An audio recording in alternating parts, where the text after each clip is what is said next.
ఆంధ్రప్రదేశ్‌కు సంబంధించినటువంటి AP TET applications మనకి ఆన్‌లైన్ ప్రాసెస్ అనేది జూన్ 5 నుంచి స్టార్ట్ అవుతదని నారా లోకేష్ గారైతే ఎక్స్ వేదికగా నిన్న చెప్పడం జరిగింది. అయితే ప్రస్తుతానికి టెట్ అప్డేట్ చూసుకుంటే నేటి నుండి టెట్ దరఖాస్తుల స్వీకరణ అని ఈ యొక్క ఆర్టికల్ అనేది మనకి ఈరోజు ఈనాడు న్యూస్ పేపర్‌లో అయితే ప్రచురించడం జరిగింది.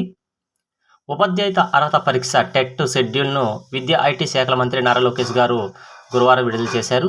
శుక్రవారం టెట్ నోటిఫికేషన్ జారీ చేయనున్నారు. ఈరోజు దీనికి సంబంధించినటువంటి నోటిఫికేషన్ క్లారిటీగా మనకి రిలీజ్ అవుతుంది. డిఎస్సి రాసే అభ్యర్థులతో పాటు సుప్రీంకోర్టు తీర్పు నేపథ్యంలో సర్వీసులో ఉన్న ఉపాధ్యాయులు కూడా టెట్ రాసుకునే అవకాశం కల్పించారు.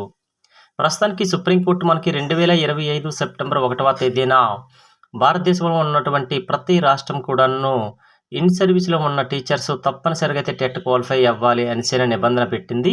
అలాగే మినిమమ్ 5 ఇయర్స్ కంటే ఇంకా ఎక్కువ సర్వీస్‌లో ఉండి కొద్ది రోజుల్లో రిటైర్మెంట్ అవుతున్న వాళ్ళకైతే ఆహ్, రిటైర్మెంట్ అయ్యే వాళ్ళకైతే ప్రస్తుతానికైతే అవసరం లేదని చెప్పారు. కొద్దిగా మినహాయింపు ఇచ్చారు.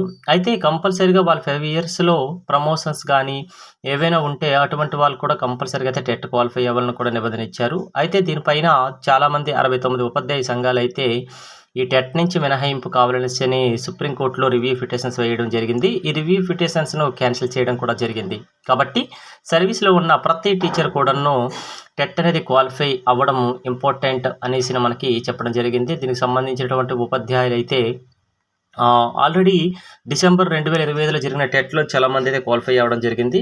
ఈ యొక్క టెట్‌కి ప్రస్తుతానికి కూడాను చాలామంది అప్లై చేస్తారు. ఇన్ సర్వీస్‌లో పాటు బీఈడీ, డీఈడీ రీసెంట్‌గా కంప్లీట్ అయిన అభ్యర్థులు కూడాను చాలామంది అయితే అటెండ్ అవుతారు. అలాగే రీసెంట్‌గా టెట్‌లో మంచి మార్క్స్ వచ్చిన వాళ్ళు కూడాను రిపీటెడ్‌గా రాస్తుంటారు. ఎందుకంటే నెక్స్ట్ డిఎస్సి మనకి అక్టోబర్ 15వ తేదీన రిలీజ్ అవుతుంది కాబట్టి 324 వేకెన్సీలతో దానిలో మెరిట్ చూపిస్తారండి. ఎందుకంటే డిఎస్సిలో టోటల్‌గా 100% చూసుకుంటే 80% వరకు అయితే మనకి డిఎస్సి ఉంటే 20% అనేది మనకి టెట్ వెయిటేజ్ అనేది మిక్స్ చేస్తారు కాబట్టి మంచి మార్క్స్ అనేది వీళ్ళు గ్యాదర్ చేయడానికి అయితే టెట్ రిపీటెడ్‌గా రాస్తూనే ఉంటారండి. వాళ్ళ యొక్క స్కోర్ కూడా పెంచుకోవడానికి. కాబట్టి హెవీ కాంపిటీషన్ ఉండే ఛాన్సెస్ ఉంటది.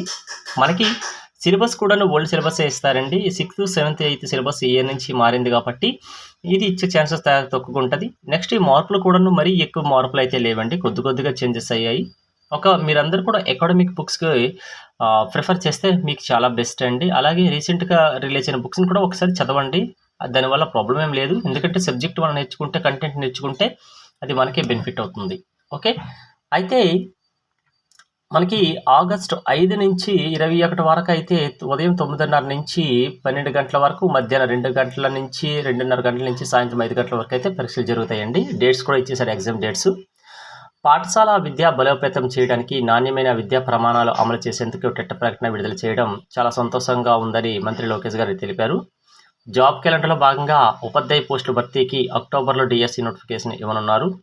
టెట్‌కి సిద్ధమవుతున్న వారికి శుభాకాంక్షలు తెలిపారు. అలాగే నోటిఫికేషన్లు, పరీక్ష షెడ్యూల్లు, సిలబస్సు, అభ్యర్థుల సూచనలు, విధి విధానాలు వెబ్సైట్లో అయితే మనకి పొందుపరచడం జరుగుతుందండి. https://tet2dsc.apcfss.inలో అయితే అందుబాటులో ఉంచారు. అభ్యర్థులకు సందేహాలు ఉంటే కొన్ని నెంబర్స్ అయితే మనకి ఇక్కడ ఇవ్వడం జరిగింది. ఆ నెంబర్స్‌కి మీరు కాల్ చేస్తే దీనికి సంబంధించినటువంటి ఇన్ఫర్మేషన్ అనేది మనకి ఇవ్వడం జరుగుతుంది. వాళ్ళు ఇన్ఫర్మేషన్ ఇస్తారా ఇవ్వరా కాదండి. మనకి అఫీషియల్ వెబ్సైట్‌లో మీరు వెళ్తే డెప్త్‌నెస్ అయితే పెంచుతారు. అయితే ఈ యొక్క ఆన్‌లైన్ ప్రాసెస్ అనేది మనకి స్టార్ట్ అవుతుంది కాబట్టి అభ్యర్థులందరూ కూడాను అంతా చెక్ చేసుకోండి. దయచేసి ముందరే చెప్తున్నానండి. ఎడిట్ ఆప్షన్‌కి మీరు ఛాన్స్ ఇవ్వకుండా ముందులా మనకి నోటిఫికేషన్ ఇచ్చిన వెంటనే 1 మంత్ ఛాన్స్ ఉంది కాబట్టి ముందుల 2 డేస్ వరకు అయితే బాగా చదవండి. ఏమేమి ఇక్కడ డాక్యుమెంట్స్ లేవో అవన్నీ కూడా రెడీ చేసేసుకోండి. అన్నీ రెడీ అయిన తర్వాత మాత్రమే ఆన్‌లైన్ ప్రాసెస్ అనేది అప్లై చేయండి. ఓకే. అంతే తప్ప తప్పులుగా ఫిల్ చేసి తర్వాత ఎడిట్ ఆప్షన్‌లో క్లియర్ చేసుకుంటే అది వేస్ట్ ఆఫ్ టైం మీకు కూడాను. నెక్స్ట్ షెడ్యూల్ చూసుకున్నట్లయితే ఏ విధంగా షెడ్యూల్ ఇచ్చారంటే దరఖాస్తులకు ఫీజు చెల్లింపు అవ్వచ్చు. దరఖాస్తుల సమర్పణ అనేది జూన్ 5 నుంచి జూలై 5 వరకు, అంటే 1 మంత్ మనకి అనేది ఆన్లైన్ అప్లికేషన్ ప్రాసెస్ అనేది జరుగుతుంది. అలాగే మనకి మాక్ టెస్ట్ ఉంటుందండి. అంటే దీనికి సంబంధించినటువంటి ఒక టెస్ట్ అనేది కండక్ట్ చేస్తారండి. అది ఎప్పుడంటే జూలై 15వ తేదీన. హాల్ టికెట్లు డౌన్లోడ్ ఎప్పటి నుంచి అవుతాయంటే జూలై 25వ తేదీ నుంచి అయితే హాల్ టికెట్లు జారీ అవుతాయి. పరీక్షలు అయితే మాత్రం ఆగస్టు 5 నుంచి ఆగస్టు 21వ తేదీ వరకు అయితే కండక్ట్ చేయడం జరుగుతుంది. దీనికి సంబంధించి ప్రిలిమినరీ క్రియ అనేది ఆగస్ట్ 24 రిలీజ్ చేస్తారు.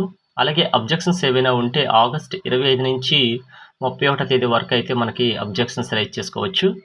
అలాగే ఫైనల్ కీ అనేది మనకి సెప్టెంబర్ 8వ తేదీనైతే రిలీజ్ చేస్తారు.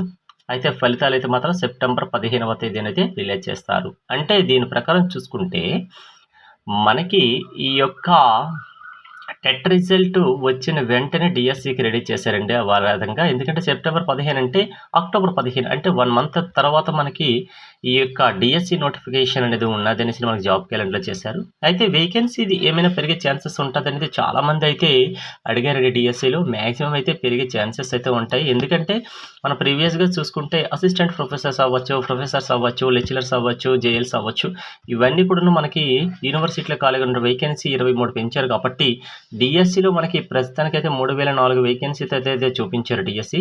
దీనికి సంబంధించినటువంటి పోస్టులు పెరిగే ఛాన్సెస్ కూడా ఉంటుంది. కాబట్టి అభ్యర్థులు ఎవరు కూడాను అందులో ఒక పోస్ట్ మనది అయినట్టుగా ప్రిపేర్ అవ్వాలి. అలాగే ప్రస్తుతానికైతే డిఎస్సి 2025లో ఉన్నటువంటి కొన్ని అవకతవకలు జరిగాయనేసి చాలా రోజుల నుంచి అయితే జరుగుతుందండి.